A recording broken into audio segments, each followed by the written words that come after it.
Bertrand Chameroy, figure emblématique de la télévision française, est né à Nice le 28 janvier 1989 et a grandi dans le petit village de Cantaron, dans les Alpes-Maritimes. Ses rues sinueuses et ses paysages paisibles ont nourri les rêves d'un jeune garçon passionné de télévision. Dès son plus jeune âge, alors qu'il jouait avec des peluches dans un studio artisanal construit par son grand-père dans le garage, Chameroy rêvait d'être devant la caméra, apportant rire et joie au public. Après avoir obtenu son diplôme de l'école de journalisme de Cannes, il a débuté son parcours comme stagiaire au Grand Journal de Canal+, où il a appris à analyser l'actualité et à écrire des scénarios. Sa carrière a rapidement décollé lorsqu'il a rejoint l'équipe de Morandini sur Direct 8 en 2009, où il a endossé le rôle de voix off avant de devenir monteur. En 2012, Chameroy s'était déjà fait remarquer dans l'émission Touche pas à mon poste de Cyril Hanouna, où il présentait des journaux télévisés humoristiques dans la rubrique La télé à Cham, une rubrique rapidement devenue emblématique par son esprit et sa créativité. Cependant, son parcours ne se résume pas à la gloire. Il quitte l'émission en 2016, une décision fracassante, sous le coup de rumeurs et de la pression médiatique. Il anime ensuite sa propre émission sur OFNI, l'info retournée, sur W9, et depuis 2020, il est un acteur incontournable de C'est à vous sur France 5, où il continue de captiver le public avec l'ABC, les actualités de Bertrand Chameroy. À 36 ans en 2025, Chameroy est non seulement journaliste, présentateur, mais aussi un homme au chagrin profond, aux secrets cachés et à un combat constant pour surmonter les épreuves de la vie. La plus grande tristesse de la vie de Bertrand Chameroy fut la perte de son père, qui travaillait dans le secteur financier, alors qu'il n'avait que 11 ans. Cette disparition soudaine laissa un vide incommensurable dans le cœur du jeune Bertrand, qui considérait son père comme sa plus grande inspiration lorsqu'il rêvait de télévision. Il se souvient des soirées où son père était assis avec lui devant la télévision, à regarder Nulle part ailleurs, leur émission préférée, où ils riaient et discutaient des anecdotes drôles diffusées à l'écran. À la mort de son père, Chameroy eut l'impression qu'une partie de son enfance avait disparu. Il raconta un jour qu'il y avait des nuits où il restait assis dans sa chambre, à regarder la vieille télévision de la maison, les larmes coulant silencieusement en repensant aux moments qu'ils avaient partagés. Sa mère, Corinne, qui travaillait dans les pompes funèbres, fit de son mieux pour compenser cette perte. Mais la douleur hantait toujours Chameroy, surtout au début de sa carrière, lorsqu'il devait affronter la pression de la télévision sans son père pour la partager. Un jour, de retour à Cantaron, après une longue journée de travail à Paris, il se tenait devant la vieille maison familiale, regarda la fenêtre où se tenait son père et ressentit une profonde tristesse, comme s'il regardait encore sans pouvoir dire un mot. Cette tristesse devint plus évidente à mesure que Chameroy obtenait un grand succès, car il souhaitait toujours voir son père fier de lui. Il écrivit un jour dans un carnet qu'à chaque fois qu'il se tenait devant l'objectif, il pensait à son père, comme un moyen de transformer la douleur en motivation, mais aussi comme un rappel que ses moments les plus heureux étaient toujours privés de la présence de l'homme le plus important de sa vie. La carrière de Bertrand Chameroy a été un véritable tourbillon, ponctué de succès éclatants, entrecoupé d'échecs douloureux et de luttes qui le laissaient en larmes dans ses moments de solitude. Après avoir obtenu son diplôme de l'école de journalisme de Cannes, Chameroy a débuté comme stagiaire au Grand Journal de Canal+, où il a travaillé comme scénariste, apprenant les rythmes du direct.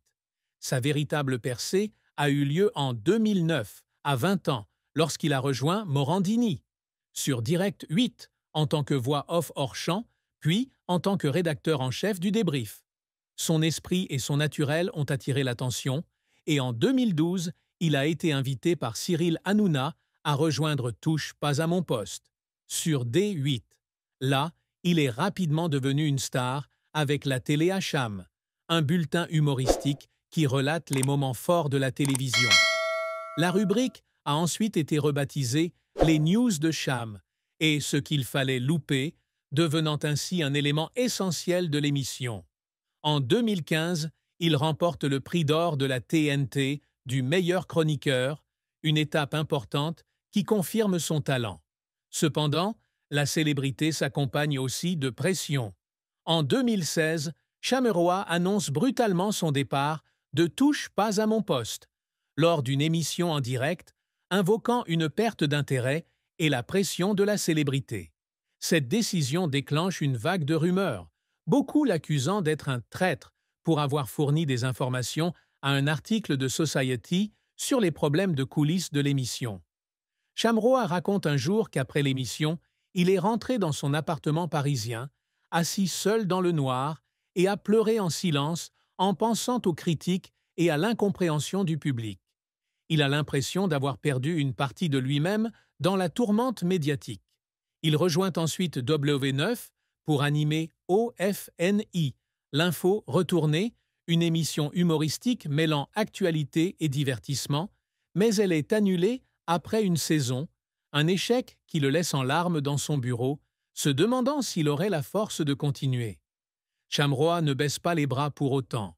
Il rejoint C'est à vous sur France 5 en 2020, où sa chronique sur l'ABC devient un moment fort, source de rire et d'humour.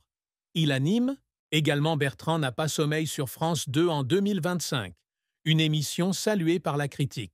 Ses efforts, de la préparation tardive des scénarios à la gestion des critiques, témoignent de sa persévérance, même s'il en a parfois payé le prix par des larmes dans des moments que personne ne voyait. La fin de vie de Bertrand Chameroy est tragique. L'annulation de l'émission OFNI, l'info retournée sur W9 en 2017, marque une période difficile dans sa carrière. Après avoir quitté Touche pas à mon poste. Dans l'espoir de créer sa propre marque, Chameroy s'investit pleinement dans OFNI, une émission qu'il co-anime avec Adèle Gallois, puis Jill Vandermeulen.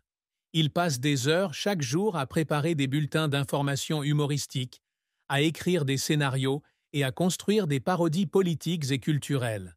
Cependant, l'émission n'a pas atteint l'audience escomptée, et W9 a décidé d'arrêter sa diffusion moins d'un an plus tard. Lorsqu'il a appris la nouvelle, Chameroy était dans son appartement parisien. Assis tranquillement sur le canapé, il lisait le scénario du dernier épisode et les larmes lui sont venues aux yeux. Il avait le sentiment d'avoir échoué, non seulement envers son public, mais aussi envers lui-même, lui qui rêvait de créer une émission qui le ferait connaître. Il a raconté un jour qu'après l'annulation de l'émission, il avait sillonné seul les rues de Paris la nuit, s'était arrêté au bord de la Seine et s'était demandé s'il avait vraiment sa place dans le monde de la télévision. Durant cette période, il a sombré dans une brève période de dépression, se sentant seul et désorienté. Bien qu'il ait plus tard retrouvé le chemin de la lumière avec C'est à vous, l'échec d'OFNI reste une cicatrice dans son cœur, lui rappelant que même les plus grands efforts peuvent se solder par une tristesse. L'amour et le mariage de Bertrand Chameroy sont des aspects qu'il a toujours gardés secrets, mais qui ne sont pas exempts d'une profonde tristesse. Il a épousé une femme travaillant dans les médias, qu'il appelle Adeline dans les rares anecdotes qu'ils partagent. Ils vivent dans un modeste appartement parisien avec leur chihuahua Dali, qui apparaît souvent dans ses blagues. Chameroy a déclaré qu'Adeline est celle qui lui apporte l'équilibre et l'aide à surmonter les pressions de sa carrière. Cependant, avant leur mariage, il a vécu une relation douloureuse avec une femme prénommée Marie, dont il est tombé profondément amoureux pendant ses années à Touche, pas à mon poste. Cette relation a été fortement influencée par sa célébrité.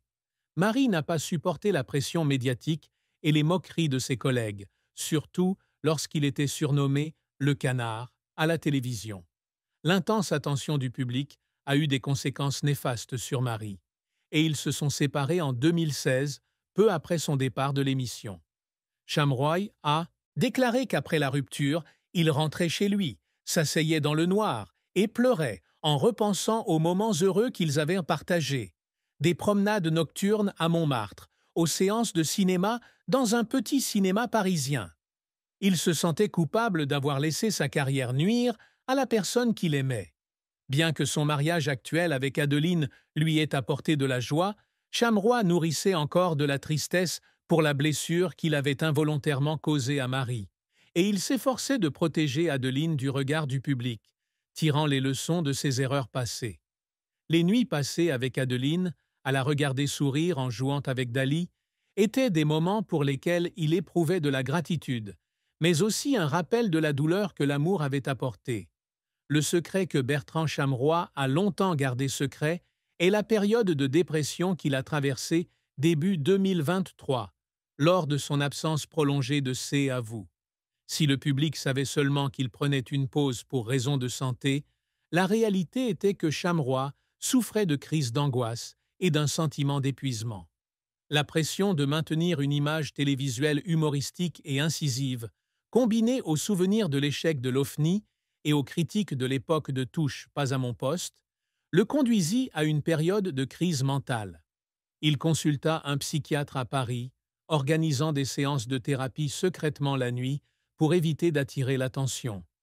Durant ces séances, il confiait sa crainte de ne pas être à la hauteur, d'être vite oublié par le public et de ne jamais voir ses efforts suffire à effacer l'ombre de ses échecs passés. Il écrivit un jour dans son journal intime que certaines nuits, il était seul dans son appartement, les yeux rivés sur l'écran de télévision, avec l'impression de jouer un rôle qui ne lui appartenait pas vraiment. Il garda ce secret, même à sa mère et à sa sœur, pour ne pas les inquiéter. Un jour, alors qu'il retournait à Cantaron pour rendre visite à sa mère, il se tint devant son ancienne maison, regarda la fenêtre où se tenait son père et pleura silencieusement en repensant à la pression qu'il s'était imposée. Ce secret, aussi douloureux soit-il, a aidé Chamroy à apprendre à affronter ses faiblesses, et il est revenu à vous, avec un esprit plus fort, déterminé à transformer la douleur en motivation pour continuer.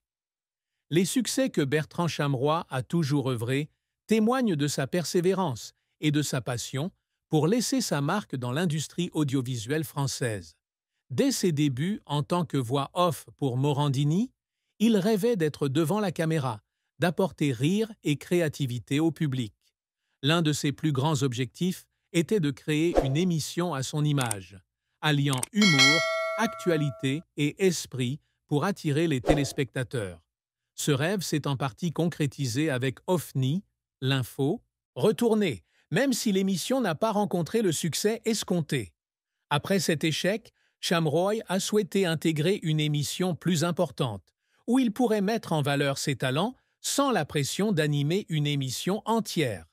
Son arrivée à C'est à vous en 2020 a marqué un tournant. Sa chronique sur l'ABC est devenue un succès, apprécié des téléspectateurs pour sa finesse et son humour. Il passait des heures chaque jour à préparer des scénarios, à revoir des extraits télévisés et à écrire des blagues, veillant souvent tard le matin. Un jour, alors qu'il préparait un épisode spécial de Ça vous au Festival de Cannes, il fondit en larmes dans son bureau, à la fois sous la pression de plaire au public et par la joie de voir son travail récompensé par des rires. En 2025, il franchit une étape importante en animant Bertrand n'a pas sommeil sur France 2, une émission au style décontracté et intimiste, comme une conversation de salon. Ce succès est le fruit d'années de travail acharné, de l'apprentissage de la tolérance aux critiques à la recherche de solutions.